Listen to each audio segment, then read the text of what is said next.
2020 के चुनाव में यही बोल के ना वोट मांगे थे कि जाओ जाकर पूछो अपने बाप दादा से 15 साल पहले का बिहार कैसा था। नहीं पता भैया सोनू को, खुर्शीद को कि 15 साल पहले का बिहार कैसा था।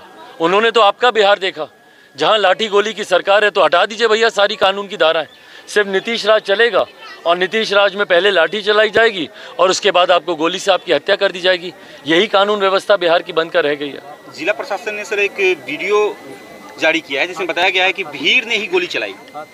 भाई लीपापोती तो करेंगे ही ना ये। उन वीडियोस का क्या जो कि और सोशल मीडिया पे सर्कुलेट हो रहे हैं, जहां पे पुलिस के, प्रशासन के लोग भागे फिर रहे निहत्थों के पीछे गोली चलाने के लिए। उन वीडियोस का क्या? और भाई हकीकत तो है कि 2 हत्याएं हुई हैं और दोनों सिविलियंस की हत्याएं हुई हैं, तो उसका कोई तो दोषी होगा ना।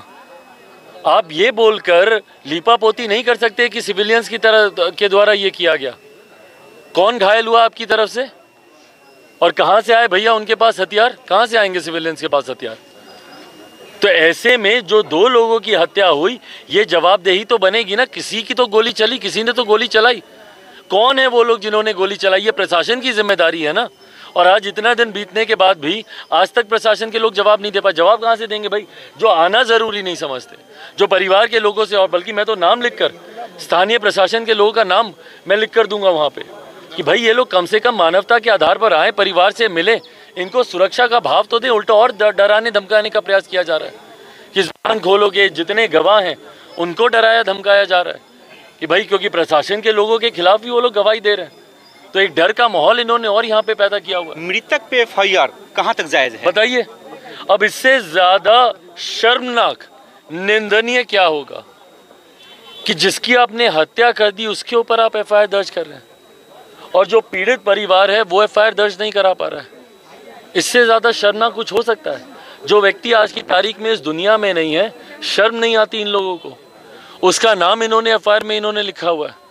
और जिन्होंने हत्या की, पीड़ित परिवार उसके खिलाफ FIR दर्ज कराना चाह रहा है तो उसको डराया धमकाया जा रहा है। भाई कहाँ की कानून व्यवस्था है ये? तो वही बार बार हम लोग कहते हैं कि फिर नीतीश राज ही यहाँ पे चलना चाहिए। बता दे भैया कि सिर्फ लाठी गोली की सरकार है ये। 1200 अज्ञात लोगों पर भी FIR किया है। अज्ञात लोगों पर FIR इसलिए की गई है ताकि जितने लोग गवाही देने के लिए सामने आए सबका नाम उसमें डाल दिया जाए।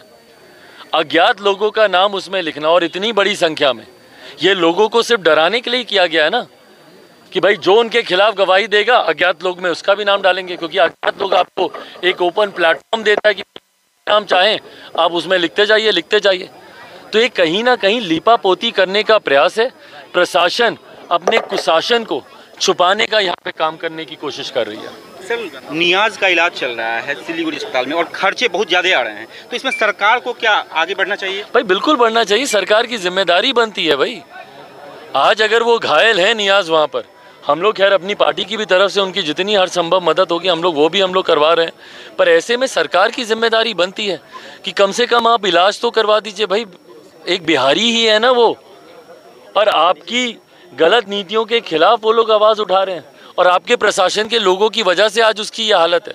तो कम से कम इलाज की जिम्मेदारी तो ले, परिवार के लिए मुआवजा तो दे कम से कम।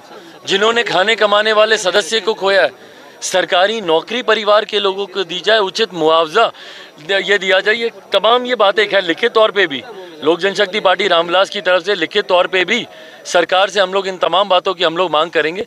पर मानवता का आधार बनता है, सरकार की जिम्मेदारी बनती है कि भैया आम बिहारियों के प्रति कम से कम इतनी संवेदना तो सरकार दिखा सकती है। लगातार लाठियों और डंडों की सरकार कहीं ना कहीं, कल भागलपुर में जो है कल भी लाठी डंडे से प्रहार करके बीजेपी के जिलाध्यक्ष को घसीट कर ले जाया गया। भाई बताइए बीजेपी के जिला अध्यक्ष को जिस तरीके से वहाँ पर दबंगई दिखाकर उनको लेकर जाया गया। और भाई कौन सा दिन ऐसा है जब बिहार में लाठी गोली नहीं चल रही हो? पटना के SSP बोलते हैं कि 1 महीने में 30 हत्याएं, औसतन रोज 1 हत्या पटना में हो रही है। बाकी जिले का तो अभी भूल ही जाइए, बिहार के बाकी जिलों के क्या हालात हैं। तो ऐसी कानून व्यवस्था बिहार में इन लोगों ने बना दी है जहाँ पे आम बिहारी घर से निकलने से डरता है। और ये मुख्यमंत्री नीतीश कुमार जी की नाकामयाबी है।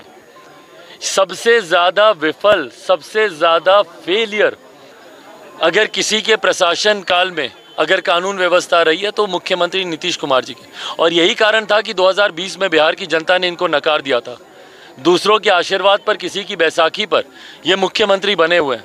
पर अब वो दिन दूर नहीं है जब बिहार की जनता, भाई आज की तारीख में बताइए, सांसद आपके, विधायक आपके गठबंधन के, फुर्सत नहीं है इन लोगों के पास कि आप आकर देखें, परिवार के लोगों को आप दिलासा दें, उनको उचित मुआवजा, सरकार का हिस्सा है ना आप लोग, आप आके इनको उचित मुआवजा व्यवस्था आप करें, जो घायल है नियाज उनका इलाज आप कराएं। पर ऐसे में स्थानीय प्रशासन, ये जो स्थानीय जनप्रतिनिधि हैं, चुनाव आ रहा है, वोट लेने तुरंत दौड़े दौड़े आएंगे सब नंगे पांव, भले वो सांसद हो या विधायक हो। पर आज की तारीख में जब बिहार की जनता को इनकी जरूरत है, कहाँ गायब है भैया ये लोग? क्यों नहीं आते, क्यों नहीं पूछते, क्यों नहीं इन लोगों को